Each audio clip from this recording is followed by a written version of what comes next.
Pois PVC, a grosso modo, né, a gente vai aos poucos tomando conhecimento. É muito interessante porque é, tem a última frase da arte que é algo que vamos dizer assim, me toca, né? Me comove.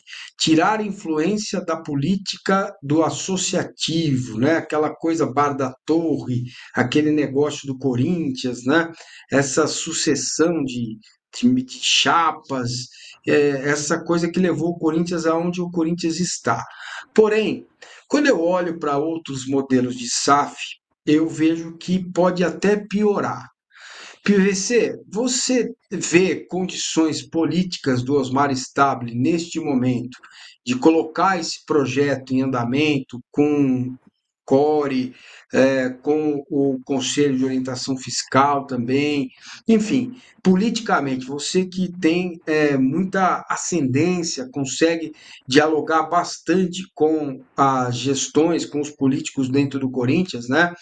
Como é que você vê esse projeto chegando no Conselho Deliberativo do Corinthians?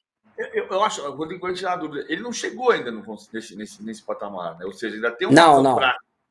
não. É. A estratégia de quem está fazendo, só para explicar, é criar debate dentro do clube, entre conselheiros e sócios, até o ponto que você chegue, tem um apoio grande para você conseguir levar o conselho. Ainda não está nesse estágio. Sabe quando é que vai chegar esse ponto? Porque aquilo que a gente relatou aqui semana passada, que tem gente de clubes, da Série B, inclusive, dizendo tem uma bomba relógio para explodir no futebol brasileiro, a gente precisa desarmar. Ela chama Corinthians. Então, quando é que vai ter um elemento que o cara vai dizer assim, putz, precisamos fazer alguma coisa? Quando quebrar. O que está se anunciando é isso. Agora, o projeto é estupendo do ponto de vista da intenção.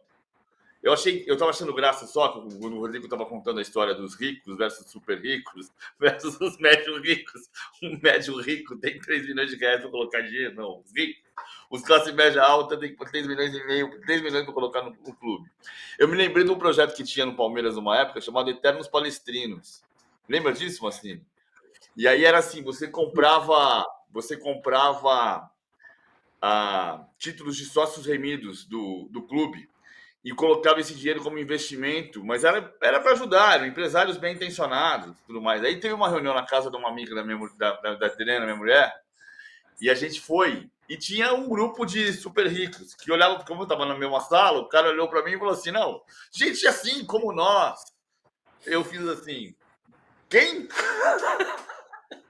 Aí ele falou, não, a gente tem um grupo aí, a gente comprou, por exemplo, eu comprei 4 títulos de sócio remido.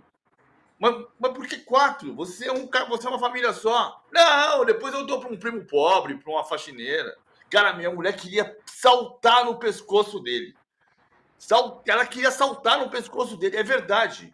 Porque assim, ela ficou chocada. Que mundo nós estamos? Mas esse mundo tem muito corintiano rico que pode participar do projeto.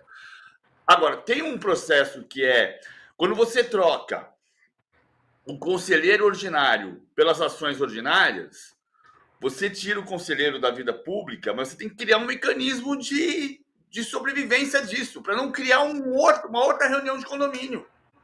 Porque a única diferença da reunião de condomínio, de fato importante, relevante, é que o dono da ação ordinária, em vez do conselheiro ordinário, vai querer transformar aquela ação em dinheiro.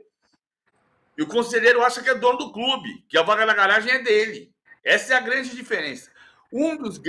As duas vantagens do projeto SAF são tirar o conselheiro ordinário, porque se o conselheiro fosse bom a gente vendia. Claro que tem exceções, claro que tem conselheiro bom, lógico que tem. Mas aquele que quer discutir picuinha, vantagenzinha, mesquinhazinha, que vai discutir vai na reunião da vaga da garagem, mas não vai na reunião da discussão do dinheiro do clube, que está indo para falência, esse cara sai de ordem e entra o cara que vai colocar dinheiro. E a outra vantagem é que você pode dizer, putz, a gente precisa mexer nisso aqui, eu preciso capitalizar, preciso trazer um cara que compre 20% das ações. E aí você capitaliza o clube no momento de dificuldade. O que não é garantia, como a gente falou semana passada, do Atlético. O Atlético tem os investidores e o Atlético não está numa situação confortável. Mas o projeto é super bem intencionado, tem que tornar prático. Deixa eu, pois é, ele parece ser mesmo bem intencionado. Rodrigo, vamos retomar aqui um ponto que eu fiquei com dúvida e acho que talvez a minha dúvida contemple a dúvida de milhares de pessoas que estão assistindo a gente, né? Tem um exemplo aqui, né? O Cristiano disse o seguinte: olha, eu para a Arena doei R$ 500 e para a Safiel eu vou investir R$ 5.000. Essa é a minha ideia se a Safiel realmente sair do papel. Cristiano B. da Costa, muito obrigado, viu, pela presença de todos aqui no chat do YouTube. Deixa o like, se inscrevam aqui no canal. Então vamos imaginar na figura do Cristiano que eu elegi aqui, que ele coloque os R$ 5.000. Como é que funciona o dinheiro de volta? O que o projeto prevê, né? Como que esse investidor, como que o Cristiano, que é torcedor do Corinthians, pode ter esse dinheiro de volta nesse mecanismo, né, de distribuição de dividendos?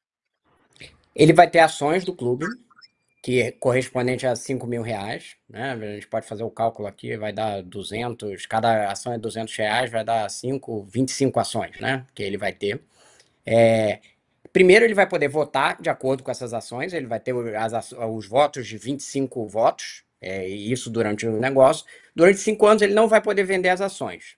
Vai ter um lock-up, né, que a gente chama, que vai estar preso tanto para os investidores institucionais quanto para os investidores corintianos ali, ele não vai poder vender. Mas a partir dos 5 anos, você vai ter uma banca de comercialização como se fosse, isso existe no mercado financeiro, mas é como se fosse título do clube.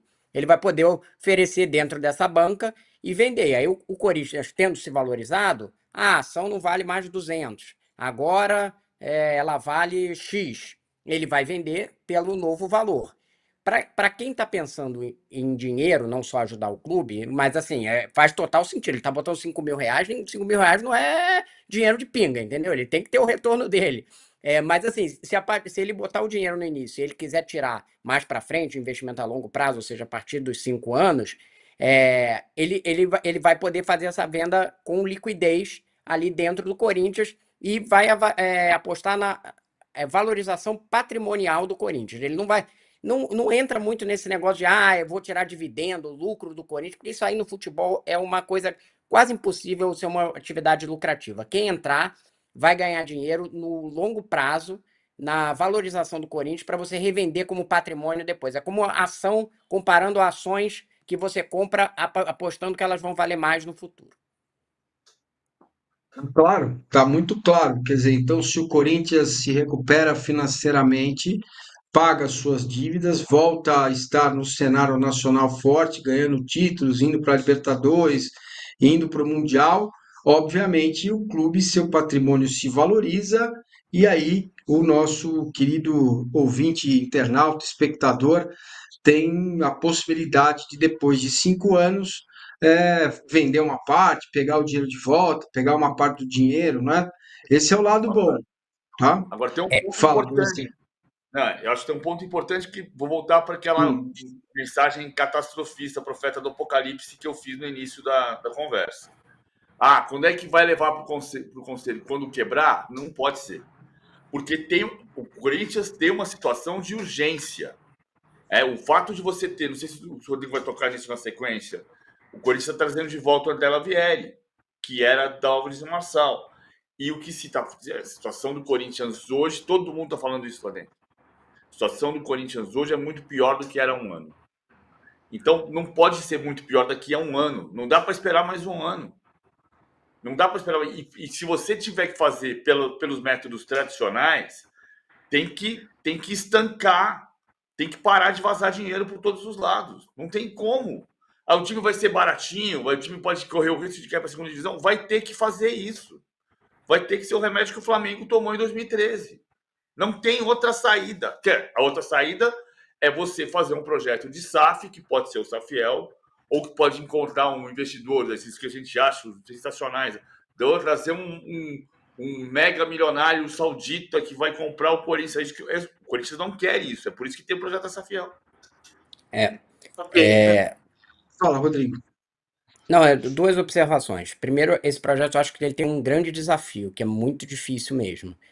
convencer alguém a investir num clube de futebol e ser minoritário e não ter poder nenhum. Investir Exato. R$ 1 bilhão. Isso não aconteceu no mercado brasileiro até agora. Ninguém conseguiu, todo mundo, já teve vários clubes que tentaram, no Fluminense o projeto inicial era esse, só andou depois que foi dado o controle, Fortaleza está tentando também, não conseguiu, então é muito difícil você convencer alguém a botar R$ 1 bilhão e dando Desculpa, controle e a gestão para outras pessoas, entendeu? exato, só para balizar o que você está dizendo. E com o Corinthians, diferente de Fortaleza e Fluminense, tem o escândalo do cartão de crédito corporativo. Ou seja, eu vou botar dinheiro no Corinthians e dou o cartão de crédito para você. Né? Então ainda tem essa questão de que, óbvio, vai ser se tudo isso que a gente falou aqui fosse à frente, ia ser uma gestão completamente diferente. Porém, hoje o Corinthians tem um desafio de credibilidade, que ele ainda não conseguiu resolver. Então você está pedindo para alguém investir 1 bilhão numa SAF de um clube que tem um problema de credibilidade sem essa pessoa ter o controle da gestão. É muito desafiador. Não é pouco desafiador. É tão desafiador quanto convencer o Cristiano e outras pessoas. O Cristiano, pela paixão dele, certamente já está meio convencido, mas de botar 1,5 bilhão, que é muito dinheiro, 2,5 bilhões, você tirar pulverizado. Então, esses são os dois desafios. E o outro que eu ia falar é sobre a questão da gestão.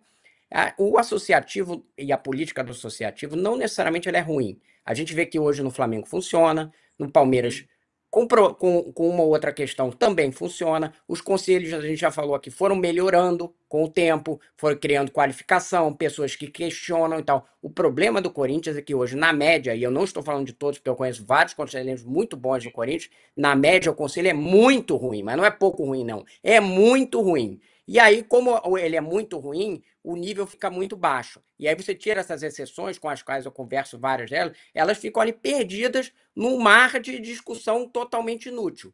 Por isso que esse projeto existe, porque é um projeto que está tentando passar por fora.